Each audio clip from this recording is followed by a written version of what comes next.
Subscription के button को दबाइए और बेल आइकन पर क्लिक कीजिए ताकि आपको तमाम वीडियोस फौरन मिलती रहें और वीडियो पसंद आने की सूरत में इसे लाइक, शेयर और कमेंट करना मत भूलिए। मार्च 625 ईस्वी शवाल 3 हिजरी के महीने में कुरैश ने मदीना पर हमला करने के लिए जो लश्कर तैयार किया था वो मक्का में इकट्ठा हो चुका था। उसकी कुल तादाद 3000 थी। उसमें 700 अफराद ने ज़िर्रा पहन रखी थी, घुड़सवार 200 के लगभग थे और रसद और सामान जंग 3000 ऊंटों पर लदा हुआ था। ये लश्कर कूच के लिए तैयार था। खालिद को एक रोज पहले की बात की तरह याद था कि इस लश्कर को देखकर वो किस कदर खुश हुआ था। इंतकाम की आग बुझाने का वक्त आ गया था। इस लश्कर का सालार आला अबू सुफियान था और खालिद इस लश्कर के एक हिस्से का कमांडर था। उसकी बहन भी इस लश्कर के साथ जा रही थी। उसके अलावा 14 औरतें इस लश्कर के साथ जाने के लिए तैयार थीं। इनमें अबू सुफियान की बीवी हिंद भी थी। उमर बिन अल आस की और अबू जहल के बेटे अक्रमा की बीवियां भी शामिल थीं। बाकी सब गाने बजाने वालियां थीं।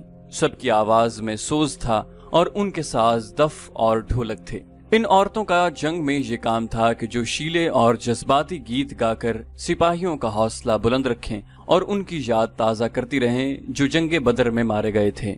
खालिद को अफ्रीका का एक हबशी याद आया जिसका नाम वहशी बिन हर्ब था। वो कुरैश के एक सरदार जुबैर बिन मुतम का गुलाम था। वो दराज कद और स्याह रू और ताकतवर था। उसने बर्छी मारने के फन में शोहरत हासिल की थी। उसके पास अफ्रीका की बनी हुई बर्छी थी। उसका अफ्रीकी नाम कुछ और था। उसे अरबी नाम जुबैर ने उसके जंगी कमालात देख कर दिया था। बिन हर्ब कूच से कुछ देर पहले जुबैर बिन मुतम ने उसे कहा, मुझे अपने चचा के खून का बदला लेना है। शायद मुझे मौका न मिल सके। मेरे चचा को बदर की लड़ाई में मोहम्मद सल्लल्लाहु अलैहि वसल्लम के चचा हमजा ने कत्ल किया था। अगर तुम हमजा को कत्ल कर दो तो मैं तुम्हें आजाद कर दूंगा। हमजा मेरी बर्छी से कत्ल होगा। वहशी बिन हर्ब ने कहा। ये हबशी गुलाम उस तरफ जा निकला जहाँ वो औरतें ऊंटों पर सवार हो चुकी थीं जो इस लश्कर के साथ जा रही थीं। किसी औरत ने उसे पुकारा। वो रुक गया। देखा कि अबू सुफियान की बीवी हिंद उसे बुला रही थी। वो उसके करीब चला गया। हिंद ने कहा कि हैरान न हो, मैंने बुलाया है। मेरा सीना इंतकाम की आग से जल रहा है। मेरा सीना ठंडा कर दे। गुलाम ने कहा, हुक्म खातून, अपने सालार की जोजा के हुक्म पर अपनी जान भी दे दूंगा। बदर में मेरे बाप को हमजा ने कत्ल किया था। हिंद ने कहा, तू हमजा को अच्छी तरह पहचानता है। ये देख, मैंने सोने के जो जेवरात पहन रखे हैं। अगर तू हमजा को कत्ल कर देगा तो ये सब जेवरात तेरे होंगे। वहशी बिन हर्ब ने हिंद के जेवरात पर नजर डाली तो वो मुस्कुराया और ज़ेरे लब पुरअज़्म लहजे में बोला, हमजा को मैं ही कत्ल करूंगा। खालिद को अपने लश्कर का कूच याद था। उसी रास्ते से लश्कर मदीना को गया था। उसने एक बुलंद जगह खड़े होकर लश्कर को देखा था। उसका सीना फख्र से फैल गया। उसे मदीना के मुसलमानों पर रहम आ गया था, लेकिन इस रहम ने भी उसे मुसर्रत दी थी। ये खून की दुश्मनी थी। ये उसके वकार का मसला था। मुसलमानों को कुचल डालना उसका अज़्म था। जंग उहद के बहुत दिन बाद उसे पता चला था कि जब मक्का में कुरैश अपना लश्कर जमा कर रहे थे तो इत्तला रसूल करीम को मिल गई थी, और जब ये लश्कर मदीना के रास्ते में था तो रसूल खुदा सल्लल्लाहु अलैहि वसल्लम को उसकी रफ्तार, पड़ाव और मदीना से फासले की इत्तलाएं मुसलसल मिलती रही थीं। आप सल्लल्लाहु अलैहि वसल्लम को लश्कर के मक्का से कूच की इत्तला हजरत अब्बास रज़ी अल्लाहु अन्हु ने दी थी। कुरैश के इस लश्कर ने मदीना से कुछ मील दूर कोहे अहद के करीब एक ऐसी जगह कैंप किया था जो हरी भरी थी और वहां पानी भी था। खालिद को मालूम न था कि मुसलमानों के 2 जासूस इस लश्कर की पूरी तादाद देखाए हैं और रसूल करीम सल्लल्लाहु अलैहि वसल्लम को बता चुके हैं। 21 मार्च 625 के रोज रसूल करीम सल्लल्लाहु अलैहि वसल्लम ने अपनी फौज को कूच का हुक्म दिया और शेखीन नामी एक पहाड़ी के दामन में खैमाजन हुए। आप सल्लल्लाहु अलैहि वसल्लम के साथ 1000 प्यादा मुजाहिदीन थे, जिनमें 100 ने सरों पर ज़िरा पहन रखी थी। मुजाहिदीन के पास सिर्फ 2 घोड़े थे, जिनमें से एक नबी सल्लल्लाहु अलैहि वसल्लम के पास था। इस मौके पर मुनाफिकीन के निफाक का पहला खतरनाक मुजाहिरा हुआ जो गद्दारी के मुतरादिफ था। मदीना के बाज़ ऐसे लोगों ने इस्लाम कबूल कर लिया था जो दिल से मुसलमान नहीं हुए थे। उन्हें रसूल करीम सल्लल्लाहु अलैहि वसल्लम ने मुनाफिकीन कहा था। किसी के मुताल्लिक ये मालूम करना कि वो सच्चा मुसलमान है या मुनाफिक बहुत मुश्किल था। जब मुजाहिदीन मदीना से शेखीन की पहाड़ी की तरफ कूच करने लगे तो एक बाअसर आदमी जिसका नाम अब्दुल्ला बिन अबी था रसूल सल्लल्लाहु अलैहि वसल्लम के साथ इस बहस में उलझ गया कि कुरैश का लश्कर 3 गुना है, इसलिए मदीना से बाहर जाकर लड़ना नुकसानदेह होगा। आप सल्लल्लाहु अलैहि वसल्लम ने मुजाहिदीन के दूसरे सरदारों से राय ली तो अक्सरियत ने ये कहा कि शहर से बाहर लड़ना ज्यादा बेहतर होगा। आप सल्लल्लाहु अलैहि वसल्लम अब्दुल्ला बिन अबी के ही हम ख्याल थे, लेकिन आपने अक्सरियत का फैसला ही मंजूर फरमाया और कूच का हुक्म दे दिया। अब्दुल्ला बिन अबी ने शहर से बाहर जाने से इनकार कर दिया। उसके पीछे हटने की देर थी कि लश्कर में से 300 आदमी पीछे हट गए। तब पता चला कि ये सब मुनाफिकीन थे और अब्दुल्ला उनका सरदार है। अब 3000 के मुकाबले में मुजाहिदीन की नफरी सिर्फ 700 रह गई थी। रसूल करीम सल्लल्लाहु अलैहि वसल्लम दिल बर्दाश्त न हुए और 700 ही को साथ लेकर कोहे अहद के दामन में शेखीन के मकाम पर पहुंचे। खालिद ने एक बुलंद टेकरी पर खड़े होकर मुसलमानों की तरतीब देखी और उसने अपने सालार अबू सुफियान को बताकर अपने दस्ते की जगह तय कर ली। रसूल अकरम सल्लल्लाहु अलैहि वसल्लम ने मुजाहिदीन को कमोबेश 1000 गज लंबाई में फैला दिया। पीछे वादी थी, मुजाहिदीन के एक पहलू के साथ पहाड़ी थी, लेकिन दूसरे पहलू पर कुछ नहीं था। उस पहलू को मजबूत रखने के लिए रसूल सल्लल्लाहु अलैहि वसल्लम ने 50 तीरंदाजों को करीब की एक टेकरी पर बिठा दिया। उन तीरंदाजों के कमांडर अब्दुल्लाह बिन जुबैर थे। अपनी जिम्मेदारी समझ लो अब्दुल्ला। रसूल खुदा सल्लल्लाहु अलैहि वसल्लम ने उसे हिदायत देते हुए फरमाया, अपने अकब को देखो, दुश्मन हमारे अकब में नक्लो हरकत कर सकता है, जो हमारे लिए खतरा है। दुश्मन के पास घुड़सवार ज्यादा हैं, वो हमारे पहलू पर घुड़सवारों से हमला कर सकता है। अपने तीरंदाजों को घुड़सवारों पर मरकूज रखो, प्यादों का मुझे कोई डर नहीं। तकरीबन तमाम मुस्तनद मौर्रिखीन, जिनमें इब्न हशाम और वाक़िदी खास तौर पर काबिल जिक्र हैं, लिखते हैं कि रसूल करीम सल्लल्लाहु अलैहि वसल्लम ने अब्दुल्लाह बिन जुबैर रज़ियल्लाहु अन्हु को वाज़े अल्फाज में कहा था, हमारा अकब सिर्फ तुम्हारी बेदारी और मुस्तैदी से महफूज रहेगा। तुम्हारी जरा सी कोताही भी हमें बड़ी जिल्लत आमेज शिकस्त दे सकती है। याद रखो अब्दुल्ला, अगर तुम दुश्मन को भागते हुए और हमें फतहयाब होते हुए देख लो तो भी इस जगह से न हिलना। अगर देखो कि हम पर दुश्मन का दबाव बढ़ गया है और तुम्हें हमारी मदद के लिए पहुंचना चाहिए तो भी ये जगह न छोड़ना। पहाड़ी की ये बुलंदी दुश्मन के कब्जे में नहीं जानी चाहिए। ये बुलंदी तुम्हारी है, वहां से तुम नीचे इस तमाम इलाके के हुक्मरान होगे जहां तक तुम्हारे तीरंदाजों के तीर पहुंचेंगे। खालिद ने मुसलमानों की तरतीब देखी और अबू सुफियान को बताया कि मुसलमान खुले मैदान की लड़ाई नहीं लड़ेंगे। अबू सुफियान को अपनी कसीर नफरी पर नाज था। वो चाहता था कि लड़ाई खुले मैदान में यानी लामहदूद महाज पर हो, ताकि वो अपने प्यादों और घोड़ों की अफराद से मुजाहिदीन इस्लाम को कुचल डाले। खालिद को अपने बाप ने जंगी चालों की तरबियत बचपन से देनी शुरू कर दी थी। दुश्मन पर बेखबरी में पहलू या अकब से झपटना और दुश्मन को चक्कर दे देकर मारना, अपने दस्तों की तकसीम और उन पर कंट्रोल उसकी तरबियत में शामिल था, जो उसे बाप ने दी थी। उसने तजर्बेकार सरदारों की निगाहों से मुजाहिदीन की तरबियत देखी तो उसने महसूस किया कि मुसलमान फन हर्ब ज़र्ब के कमालात दिखा सकते हैं। अबू सुफियान अपनी फौज को मुसलमानों के बिलमुकाबिल ले गया। उसने घुड़सवारों को मुसलमानों के पहलुओं पर हमला करने के लिए भेजा। एक पहलू पर खालिद और दूसरे पर अक्रमा थे। दोनों के साथ 100 घुड़सवार थे। तमाम घुड़सवारों का कमांडर उमरो बिन अलास था। प्यादों के आगे अबू सुफियान ने 100 तीरंदाज रखे। कुरैश का परचम तलहा बिन अबू तलहा ने उठा रखा था। उस जमाने की जंगों में परचम को दिल जैसी अहमियत हासिल थी। परचम के गिरने से फौज का हौसला टूट जाता और भगदड़ मच जाती।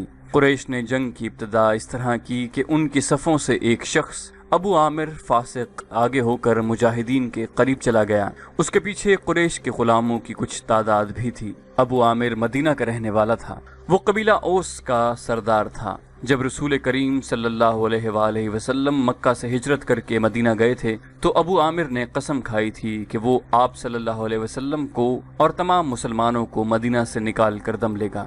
उस पर एक बड़ी ही हसीन यहूदन का और यहूदियों के माल दौलत का तिलिस्म तारी था। यहूदियों की इस्लाम दुश्मन कार्रवाइयाँ जमीन दोज होती थीं। बज़ाहिर उन्होंने मुसलमानों के साथ दोस्ती और फर्माबरदारी का मुआहिदा कर रखा था। अबू आमिर उन्हीं के हाथ में कठपुतली बना हुआ था, लेकिन इन यहूदियों ने उसे कुरैश का दोस्त बना रखा था। अब मुजाहिदीन कुरैश के खिलाफ लड़ने के लिए मदीना से निकले तो अबू आमिर कुरैश के पास चला गया।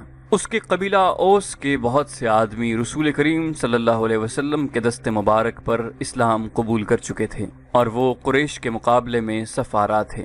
ابو عامر آگے چلا گیا اور مجاہدین سے بلند آواز سے مخاطب ہوا۔ رسول کریم صلی اللہ علیہ وسلم نے اسے فاسق کا خطاب دیا تھا۔ قبیلہ اوس کے غیرت مند بہادروں، ابو عامر فاسق نے کہا، تم مجھے یقیناً پہچانتے ہو، میں کون ہوں، میری بات غور سے سن لو۔ وہ اپنی للکار پوری نہ کر پایا کہ مجاہدین اسلام کی صف سے قبیلہ اوس کے ایک مجاہد کی آواز گرجی، او فاسق بدکار، ہم تیرے نام پر تھک چکے ہیں۔ خالد کو وہ وقت یاد آ رہا تھا۔ مجاہدین اسلام کی صف سے ابو عامر اور اس کے ساتھ گئے ہوئے غلاموں پر پتھروں کی بوچھاڑ شروع ہو گئی۔ مورخ لکھتے ہیں کہ پتھر برسانے والے قبیلہ اوس کے مجاہدین تھے۔ ابو عامر اور غلام جو مجاہدین کے پتھروں کی زد میں تھے، ایک ایک دو پتھر کھا کر پیچھے بھاگ آئے۔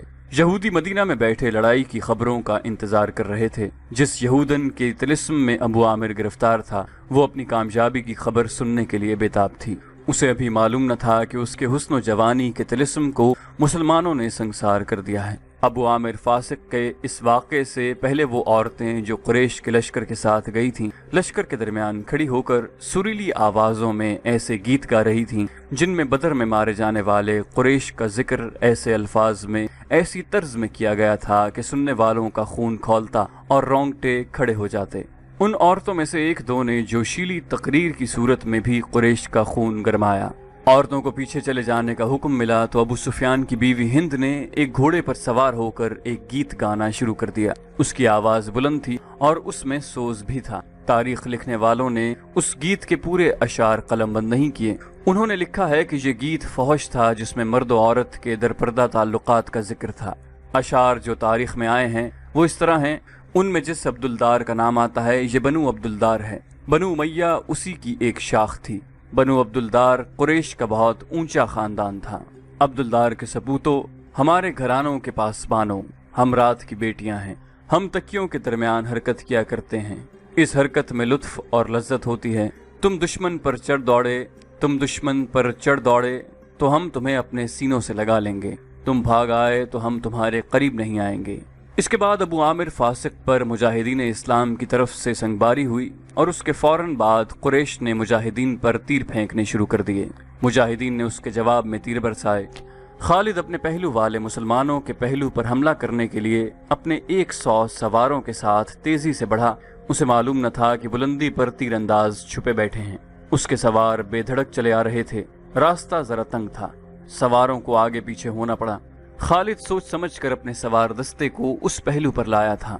اپنے باپ کی تربیت کے مطابق اسے بڑی خود اعتمادی سے توقع تھی کہ وہ ہلہ بول کر مسلمانوں کو اس پوزیشن میں لے آئے گا کہ وہ پسپا ہو جائیں گے، اور اگر جم کر نہ لڑے تو قریش کے گھوڑوں تلے کچلے جائیں گے۔ مگر مسلمانوں کے پہلو سے اس کے سوار ابھی دور ہی تھے کہ اوپر سے تیر اندازوں نے اس کے اگلے سواروں کو نہ آگے جانے کے قابل چھوڑا نہ وہ پیچھے ہٹنے کے قابل رہے۔ ایک ایک سوار کئی تیر کھا کر گرا، اور جن گھوڑوں کو تیر لگے انہوں نے خالد کے سوار دستے کے لیے قیامت برپا کر دی۔ پیچھے والے سواروں نے گھوڑے موڑے اور پسپا ہو گئے۔ ادھر قریش کی عورتوں نے دف اور ڈھولک کی تھاپ پر وہی گیت گانا شروع کر دیا جو ہند نے اکیلے گایا تھا۔ مورخ واقعی لکھتا ہے کہ عربی جنگجوؤں کے اس وقت رواج کے مطابق ایک جنگجو کے لڑنے کا مرحلہ آیا۔ سب سے پہلے قریش کے پرچم بردار طلحہ بن ابو طلحہ نے آگے جا کر مجاہدین اسلام کو للکارا کہ اس کے مقابلے کے لیے کسی کو آگے بھیجو۔ عامر دین کے دشمن حضرت علی رضی اللہ عنہ نے تند ہوا کے جھونکے کی طرح آگے آ کر کہا، میں آتا ہوں تیرے مقابلے کے لیے۔ طلحہ اپنے قبیلے کا پرچم تھامے تلوار لہراتے ہوئے بفرا ہوا آیا، مگر اس کا وار ہوا کو چیرتا ہوا گزر گیا۔ وہ ابھی سنبھل ہی رہا تھا کہ حضرت علی کی تلوار نے اسے ایسا گہرا زخم لگایا کہ پہلے اس کا پرچم گرا، پھر وہ خود گرا۔ قریش کا ایک آدمی دوڑا آیا اور پرچم اٹھا کر لے گیا۔ حضرت علی اسے بھی گرا سکتے تھے، مگر انفرادی مقابلوں میں یہ روا نہ تھا۔ طلحہ کو اٹھا کر پیچھے لے آئے۔ اس کے خاندان کا ایک اور آدمی آگے بڑھا۔ میں انتقام لینے کا پابند ہوں، وہ للکار کر آگے گیا، آ میری تلوار کی کاٹ دیکھ۔ حضرت علی رضی اللہ عنہ خاموشی سے اس کے مقابلے پر آ گئے۔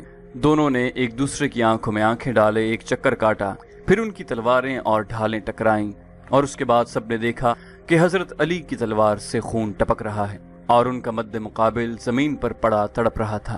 پھر قریش کے متعدد آدمی باری باری للکارتے ہوئے آگے بڑھے، مجاہدین کے مقابلے میں مرتے گئے۔ قریش کا سالار اعلیٰ ابو سفیان اپنے آدمیوں کو گرتا دیکھ کر غصے سے بے قابو ہو گیا۔ جنگی دستور کے مطابق اسے انفرادی مقابلے کے لیے نہیں اترنا چاہیے تھا، کیونکہ وہ سالار تھا۔ اس کے مارے جانے سے اس کی فوج میں ابتری پھیل سکتی تھی، لیکن وہ اپنے آپ پر قابو نہ رکھ سکا۔ وہ گھوڑے پر سوار تھا۔ اس نے گھوڑے کو ایڑ لگائی اور للکارتا ہوا آگے چلا گیا۔ اس کی بیوی ہند نے اسے جاتے دیکھا تو اپنے اونٹ پر سوار ہو کر آگے چلی گئی اور بڑی بلند آواز سے وہی گیت گانے لگی۔ ابو سفیان گھوڑے پر سوار تھا، لیکن اس کے مقابلے کے لیے جو مسلمان آگے آیا وہ پیادہ تھا۔ تاریخ اسے حنظلہ بن ابو عامر رضی اللہ عنہ کے نام سے یاد کرتی ہے۔ ابو سفیان کے ہاتھ میں لمبی برچھی تھی۔ کسی کو بھی توقع نہ تھی کہ تلوار والا پیادہ برچھی والے گھڑ سوار سے زندہ بچ جائے گا۔ ابو سفیان کا گھوڑا حنظلہ رضی اللہ عنہ پر سرپٹ دوڑا آیا۔ ابو سفیان نے برچھی تول کر پھر تاک کر ماری، لیکن حنظلہ رضی اللہ عنہ پھرتی سے ایک طرف ہو گئے۔ اس طرح 3 مرتبہ ہوا۔ تیسری مرتبہ ابو سفیان کا گھوڑا نکل گیا تو حنظلہ اس کے پیچھے دوڑ پڑے۔ گھوڑا رک کر پیچھے کو مڑا تو حنظلہ رضی اللہ عنہ اس تک پہنچ چکے تھے۔ ابو سفیان اسے دیکھ نہ سکا۔ حنظلہ نے گھوڑے کی اگلی ٹانگوں پر ایسا زوردار وار کیا کہ گھوڑا گر پڑا۔ ابو سفیان دوسری طرف گرا۔ حنظلہ رضی اللہ عنہ اس پر حملہ کرنے کو آگے بڑھے تو ابو سفیان گرے ہوئے گھوڑے کے ارد گرد دوڑ کر اپنے آپ کو بچانے لگا، اور اس کے ساتھ ہی اس نے قریش کو مدد کے لیے پکارا۔ قریش کا ایک پیادہ دوڑا آیا۔ مسلمان اس غلط فہمی میں رہے کہ یہ آدمی ابو سفیان کو اپنے ساتھ لے جائے گا، لیکن اس نے بے اصولی کا مظاہرہ کیا اور پیچھے سے حنظلہ رضی اللہ عنہ پر وار کر کے انہیں شہید کر دیا۔ ابو سفیان اپنی صفوں میں بھاگ گیا۔ سبسکرپشن کے بٹن کو دبائیے اور بیل آئیکن پر کلک کیجیے تاکہ آپ کو تمام ویڈیوز فوراً ملتی رہیں، اور ویڈیو پسند آنے کی صورت میں اسے لائک، شیئر اور کامنٹ کرنا مت بھولیے۔